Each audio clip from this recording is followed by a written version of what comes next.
Je vais vous donner des petits conseils pour finir, des petits conseils qui peuvent pour moi vous aider beaucoup sur votre carrière, vos projets, etc. Vraiment, c'est des conseils qui pour moi vous permettent de vivre votre meilleure vie. Et je me suis rendu compte ces dernières années que je vais continuer d'appliquer pour moi-même et que j'ai envie de vous transmettre. Que ça soit le fait de savoir arrêter quand vous vous lassez, quand ça ne vous correspond plus. Trop souvent, on s'attache aux choses concrètes, aux choses, que ça soit du matériel, que ça soit aussi des projets, une identité qu'on se crée. Ayez le courage, quand vous n'êtes plus à votre place, de vous dire bon, ok, stop, comme je l'ai fait là, et je retravaille ma vision, je shift s'il faut, et j'évolue. C'est ok de changer, c'est ok d'évoluer. Vous allez changer, vous allez évoluer, vos envies aussi, et du coup, quand vous sentez que vous n'êtes plus à votre place, que ça fait un moment que ça stagne, que ça vous plaît plus, il n'y a plus le kiff, ayez le courage de reprendre ça en main. Il y a également ne jamais s'obliger à s'enfermer dans un projet, une relation, par obligation. Parfois, comme j'ai dit, on s'enferme dans son propre business.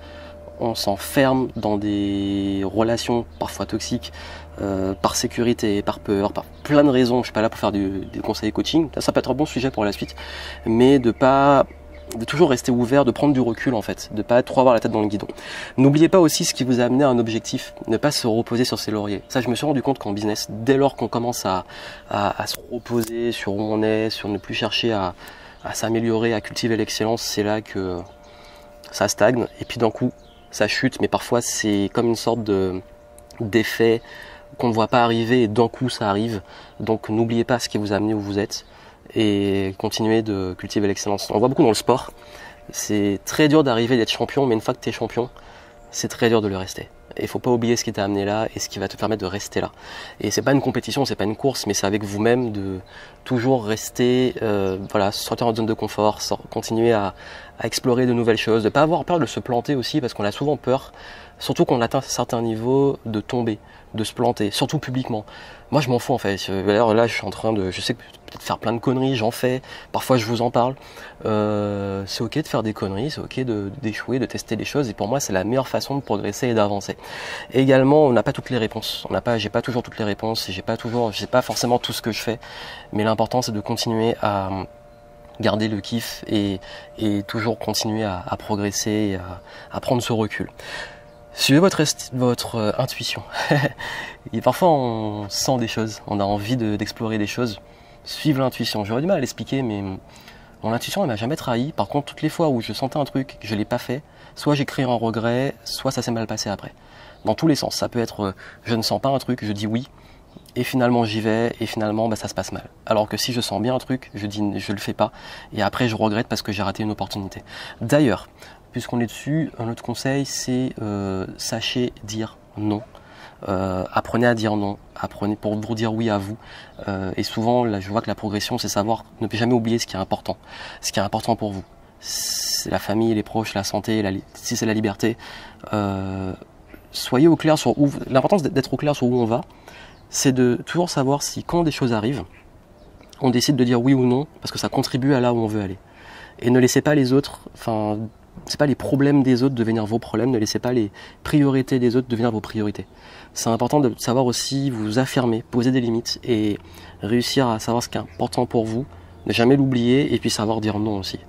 Et savoir dire non, c'est réelle preuve de leadership, c'est difficile, mais on peut l'apprendre, ça s'apprend, de bien le faire. Je dis pas de dire non de façon sèche et désagréable pour les autres, mais le faire avec respect.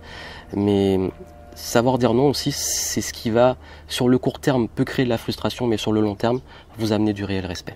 Donc ça, c'est vraiment un conseil que j'aurais aimé qu'on me dise avant. Apprendre à dire non, parce que trop souvent, en voulant être gentil et tout, on dit oui aux autres, mais finalement, on se dit non à soi-même. D'ailleurs, c'est une règle que je me suis fixée, c'est soit c'est 100%, si c'est pas 100%, je sens pas, ou j'ai pas envie à fond, je le fais pas. Je dis non, en termes d'opportunité, bien entendu.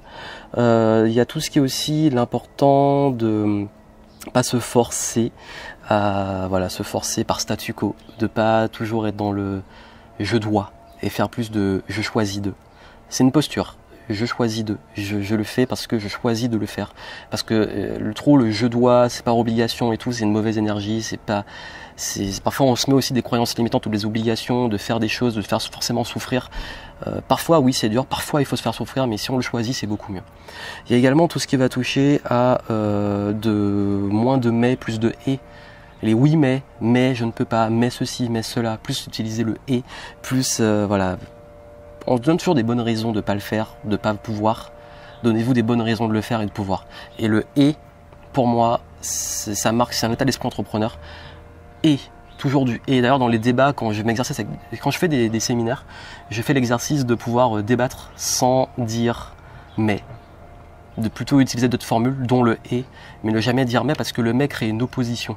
Donc du coup, dans votre vocabulaire, même personnel, encouragez beaucoup plus le « et » que le « mais ». Et d'ailleurs, comme je dis souvent, hein, si on n'a pas vraiment envie, on se trouve des excuses. Si on a vraiment envie, on trouve des solutions. Et puis, bien entendu, la posture de leadership, la posture de façon globale. La posture que vous allez adopter, le fait d'être confiant, d'être sûr de vous, le fait de croire en ce projet, d'où l'importance encore une fois de la vision, ça change tout. On essaie parfois de se camoufler par une apparence, par un style, par une image, par des accessoires, du déodorant. Mais ce qui fait la différence, c'est votre posture. Si vous voulez vraiment réussir, la posture que vous avez notamment en vente, que vous avez dans la confiance dans vos projets, que vous avez quand vous abordez des personnes, quand vous parlez de vos projets, quand vous motivez vos équipes, quand vous faites quelque chose, ça change tout. Et la posture de leadership, ça c'est vraiment le truc que j'ai vu qui change tout. La façon de vous tenir, de marcher, la confiance que vous avez, le monde change autour de vous. La posture que vous adoptez dans le monde, plus être dans une posture de leader, sûr de soi, dans une bienveillance aussi pour les autres, de servir aussi, d'être là pour servir, pour apporter de la valeur, mais en respectant vos valeurs à vous. Et ça vous amène du respect, ça vous ouvre des portes, et ça vous fait sortir de souvent une position de victime ou de subir l'extérieur, mais de prendre le contrôle et de devenir un acteur, et non pas quelqu'un qui subit ou un spectateur. La posture, ça change tout. Voilà, donc voilà les conseils que je voulais vous donner un petit peu en vrac, et j'espère que ça pourra vous aider. Et puis comme je vous l'ai dit, c'est important de savoir aussi de temps en temps faire pause, prendre du recul, tout mettre à plat. J'ai partagé avec vous.